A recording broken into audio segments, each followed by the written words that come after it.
I'm sure we know most of you here, but for those we don't, I'm Alex, or Coxie, one of 1.5 best men. And I'm Joel, or Moses to most of you, the yin to Coxie's yang. Before we begin, I just want to check that you've taken your beta blocker. Yep. Me too, we're good to go. Tim and I first met when we were 3 years old in Miss Cherry's class at Birchwood Nursery. We then moved on to Green Lanes Primary School, which is on the same road as the Hughes family home where Tim grew up.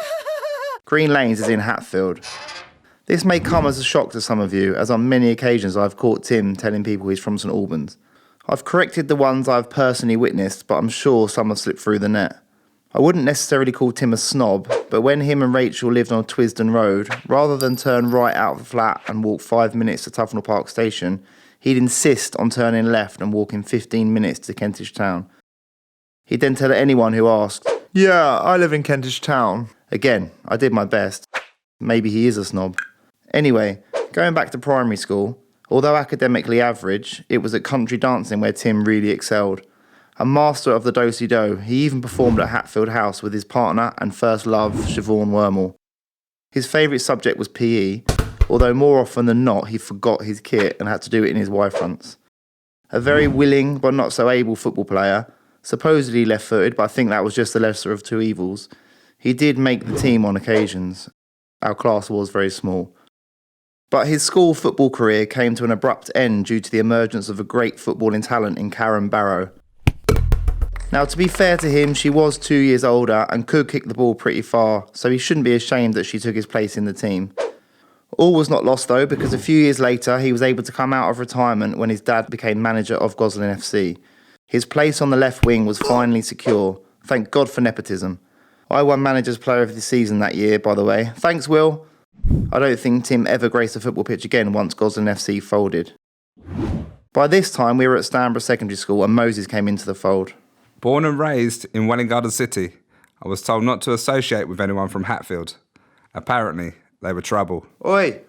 By my first day at Stanborough, that went out the window, as I was placed in a class with Tim, Lek and Coxie, and by lunchtime, Coxie had already hooked me up with my first girlfriend. Kylie Ingram. And told me to kiss her behind the bike sheds. Which I did. Still doing that shit, Andre? Oh, for sure. It was then, no surprise, that from then on I spent most of my spare time in Hatfield, either at Coxie's house, with Lek and his fart powder,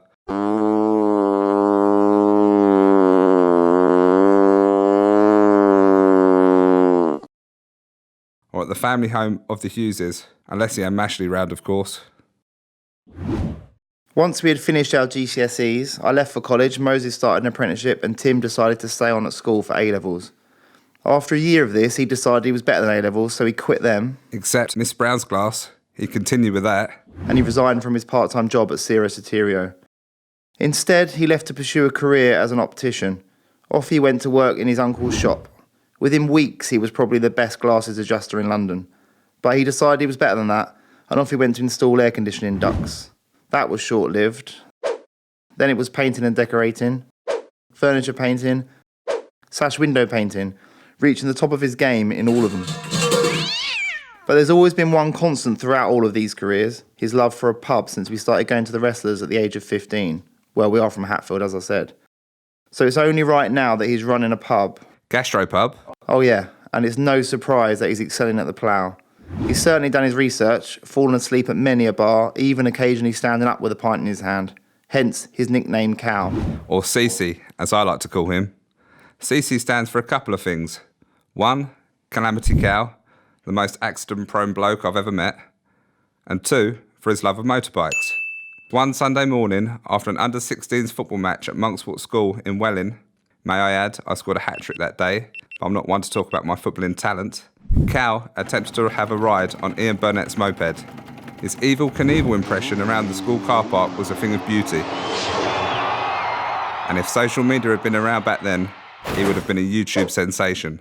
He then followed that up at the age of 19 by getting himself an Aprilia 125 Grand Prix racing bike. This was his substitute for a car, as he had failed his driving test for the 7th time and realised that he could ride a bike on a provisional licence.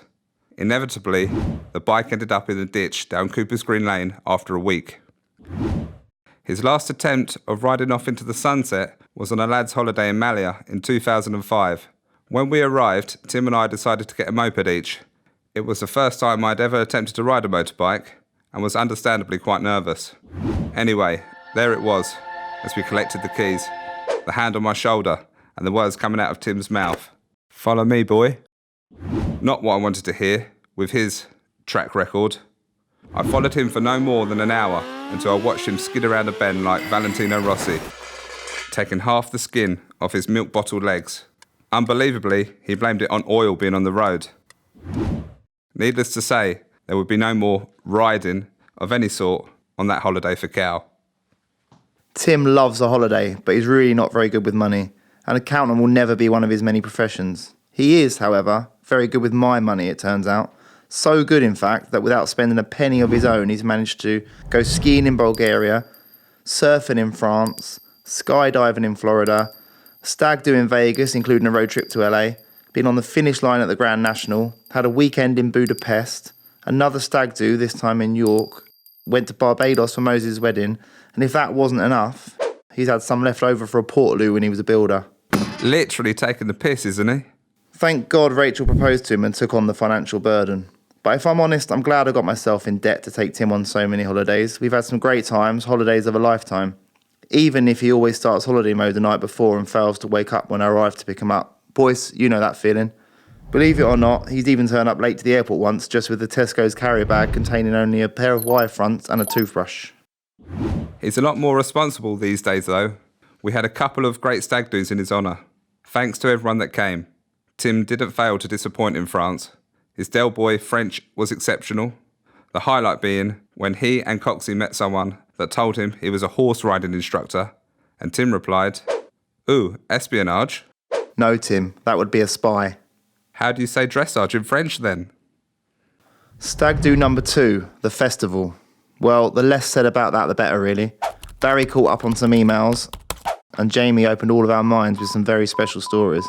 We haven't been the same since. Now, we know we're supposed to compliment the bride, bridesmaids, and best women on their appearance, but that's a feminist minefield and we're not that brave. So, you look equally as good as everyone else here today. Thank God this is pre-recorded. I know. We've been stressed for a long time thinking about doing this speech, especially when we were told Rachel had 2 best women who have no qualms public speaking. But we're both very proud to be doing this for you both today. It's a great honour. We love you both dearly. So with that, there's only one thing left to do.